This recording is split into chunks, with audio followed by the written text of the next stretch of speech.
한국은행과 국가데이터처, 금융감독원이 지난 4일 2025년 가계금융복지조사를 발표했습니다. 이번에 발표된 자료에 따르면 가계자산은 증가한 걸로 나타났지만 양극화는 더욱 심화된 걸로 나타났는데요. 과연 이런 결과의 이유는 무엇인지, 현재 가계금융에 어떤 변화가 일어나고 있는 것인지 이번 시간 자세히 이야기 나눠보도록 하겠습니다. 건국대 경영학과 윤동열 교수님 모셨습니다. 안녕하십니까? 안녕하세요. 네, 어제 발표된 자료에 따르면 말 그대로 월급은 줄고 네. 시장 소득 격차는 확대됐다 이렇게 볼 수가 있을 것 같은데 네. 자세한 상황 정리 좀 해주세요. 숫자로만 요약하면 이렇습니다. 실제 가계 평균 자산은 4.9% 늘었다고 했거든요. 근데 우리가 보통 측정하는 것 중에서 순자산 진의 계수라고 있어요. 0.625니까 사상 최고를 찍으면서 자산 불평등이 더 심화되었다고 우리가 얘기를 할 수 있는 것이죠. 특히 이제 소득 상위 20%하고요. 그리고 실제 소득 증가율 같은 경우가 이쪽에서는 높아졌는데 일본이 같은 경우는 소득 증가율이 더 감소되는 그런 현상들이 벌어졌습니다.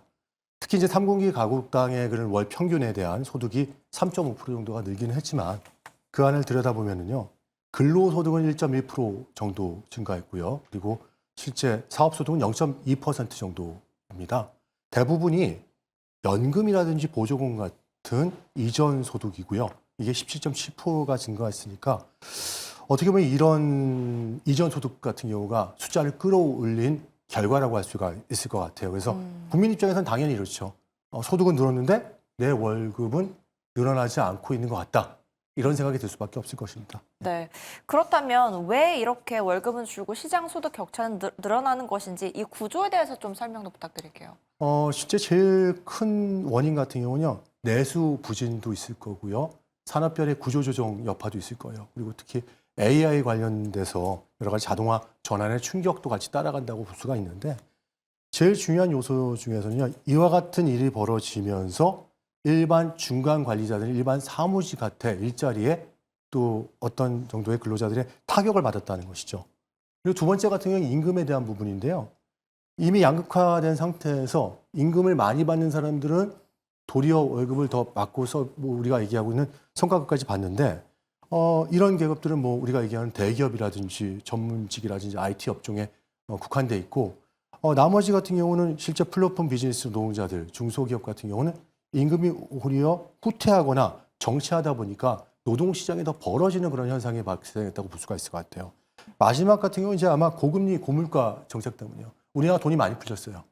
달러보다 엔화하고 우리가 비슷하지만 달러하고 원 지금 환율이 굉장히 차이가 나지 않습니까? 그러다 네. 보니까 실제 돈이 많이 풀리다 보니까 고금리 고물가 환경이 돼버렸단 말이죠. 그러니까 특히 우리가 뭐 원래 뭐 가진 계층 같은 경우는 이자 수익이라든지 그런 수익들이 많이 늘어났지만 그렇지 못한 경우는 이자에 대한 부담이라든지 기타 이제 자산의 축소를 강요받다 보니까 1분위 자산은 6.1% 늘어났지만 10분위 자산 같은 경우는 실제 줄어드는, 10분위 자산 같은 경우는 늘어났지만 1분위 자산 같은 경우 6.1% 감소하는 그런 현상이 벌어졌다는 것이죠. 네, 임금구조 양극화 자체도 있겠지만 고금리로 인해서 이걸 돈을 가지고 있는 사람들은 이자나 배당 소득으로 오히려 그렇죠. 소득을 네. 늘리는 반면에 네. 아래는 아니라는 것을 말할 수 네. 있을 것 같습니다. 그리고 이번 조사에서 눈에 띄는 부분이 50대 근로소득이 통계 작성 이후 처음으로 줄었다는 점을 네. 꼽을 수가 있을 것 같은데요. 30대 이하도 함께 줄었습니다. 그렇죠. 반대로 한 개 이상의 직업을 영위하는 30대, 50대도 함께 늘어났다는 통계도 나왔는데 그렇다면 도대체 왜 이 연령대 근로소득이 줄었다는 통계가 나오는 건지 궁금하거든요. 얼마 전에 뭐 TV 방송에서 굉장히 절찬리에 방영했던 드라마도 아마 보셨을 거예요. 50대를 주축으로 했었고 그 일자리 그리고 새로 일자리에 진입하려고 하는 또 대학생들을 두 개를 같이 조명했을 겁니다. 그래서 이 상황이 같이 벌어지고 있어요. 왜냐하면은 막 직업에서 직업을 찾고 올라가려는 세대와 그리고 이미 있는 세대지만 50대가 되고 50대 중반 정도 돼서 이제 내려오라고 끌어다니는 세대 두 세대가 동시에 샌드위치가 됐다고 볼 수 있을 것 같아요. 저는 그 드라마를 보면서 제 생각을 좀 했거든요. 제 나이가 거기 나오는 이제 부장 나이와 같고 네. 또 아들 나이도 또 비슷했어요. 거기에는 굉장히 일치하는 다른 사항들도 좀 있었는데 실제 이런 경우에는 이제 30대 이하 같은 경우는 정규직 진입이 늦어질 수밖에 없고 50대는 만약에 대기업이라든지 뭐 중견 중소기업을 나오더라도 다 차상위 계층으로 전략할 수밖에 없는 상황이거든요.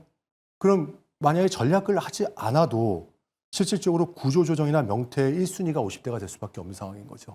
이들이 그럼 어떻게 해야 되냐면은 나와서 월급이나 이제 이 월급 줄거나 불안해지니까 당연히 투잡에 들어갈 수밖에 없고 우리가 얘기하는 플랫폼 비즈니스 노동자 숫자가 늘어날 수밖에 없는 상황이라고 볼 수 있을 것 같습니다. 네. 또 이번 조사를 보면 순자산 진입 수가 0.625, 역대 최대라는 표현이 나오고 네. 있습니다. 평균 자산은 늘었는데 자산 격차는 더 벌어졌다고 이렇게 정리하면 될까요? 실제 통계청에서 나온 자료를 보더라도요. 10분 이에 들어가는 사람들이 46.1%의 자산을 갖고 있어요. 그러니까 도리어 이 위기가 기회가 될 수 있는 것이죠. 왜냐하면 이자 배당이 또 이자율이 높아졌고 또 추가적으로 어떠한 월세 수입이라는 그런 수입들을 더 높게 받을 수가 있는 상황이 된 것이죠. 그러다 보니까 가진 사람들은 더 갖게 되고 뭐 하위계층 같은 경우는 당연히 아까도 말씀드렸지만 고금리에다 고물가잖아요. 거기다 이자 비율도 있고 자신의 자산들을 팔아서 이런 깎아먹는 그런 상황까지 벌어지고 있는 것이죠. 그러다 보니까 결국은 경제 한쪽에서 한 축은 이거를 재테크 기회로 삼고 있고 한쪽은 실질적으로 실제 본인이 갖고 있는 그 빚을 조이는 그런 현상이 되면서 양극화가 점점점 심화되고 있다고 볼 수 있을 것 같습니다. 네, 이러한 구조들이 오히려 좀 양극화를 심화시키는 것을 네. 볼 수 있었다라고 정리를 해주셨습니다. 그렇다면 이런 구조가 가구당 가계 수지나 소비, 내수 경기에는 어떤 영향을 미치고 있는지 또 숫자상으로는 흑자액도 늘고 소득도 늘었다고 하는데요. 소득 늘었어요. 3분기 결과를 벌써 3.5% 정도 늘었다고 나와 있습니다. 그리고 정확하게 나온 걸 찾아보니까 543만 9천 원으로 3.5% 늘었다고 합니다. 그러면 3.5% 정도가 지출을 해야 되잖아요. 근데 지출은 도리어 1.3%밖에 증가를 하지 않았다는 것이죠. 그리고 실질 소비 지출을 볼 때 0.7% 정도 감소가 있어요. 그러니까 소비 성향 같은 경우는 도리어 우리가 얘기하는 것처럼 소득이 늘어나도 예전처럼 쓰지 못하는 조여지는 그런 현상이 벌어질 수밖에 없는 것이거든요. 왜냐하면 필수 지출 같은 경우에 대한 비중이라든지 물가가 올라가다 보니까 본인의 삶에 있어서 필수 지출하는 상품을 제외하고는 구매를 하지 않는 것. 그리고 상위 분위 같은 소득이 늘어도 이 불확실성이 언제까지 계속될지 모르는 불안감 때문에 이 지출을 점점 지금 우리가 얘기하고 있는 지갑을 닫고 있는 상황이라고 볼 수 있을 것 같아요. 그래서 잘못하다가는 저는 걱정되고 우려되는 것이 조용한 디플레이션 상황이 벌어지지 않을까에 대한 우려를 좀 갖고 있습니다. 네, 그렇다면 분명히 어떠한 조치가 이뤄져야 될 것 같은데 이런 예. 상황을 개선하려면 어떻게 바꿔야 될지 임금이나 일자리 정책이든 뭐 세제든 방향을 좀 짚어주신다면요. 이게 참 어려운 문제예요. 시장 자체의 질을 바꿔야 되고 구조를 바꿔야 되거든요.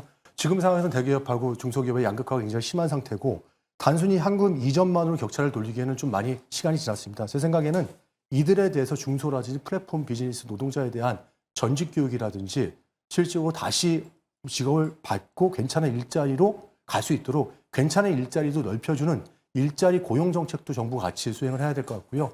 기업들 같은 경우도요. 이 50대, 30대가 있잖아요. 아까 말씀드렸던 이번에 줄어들었던 일자리에 대해서는 맞춤형 고용 전략을 사용하는 방법도 좋지 않을까 생각이 듭니다. 네, 좋은 일자리와 함께 이러한 복지 정책이 많이 이루어지면 좋겠다는 말씀 주셨습니다. 현재 벌어지고 있는 시장 소득 격차의 현 상황을 짚어보고 앞으로 나아가야 할 방향성까지 짚어봤습니다. 오늘 말씀 감사합니다. 네, 감사합니다.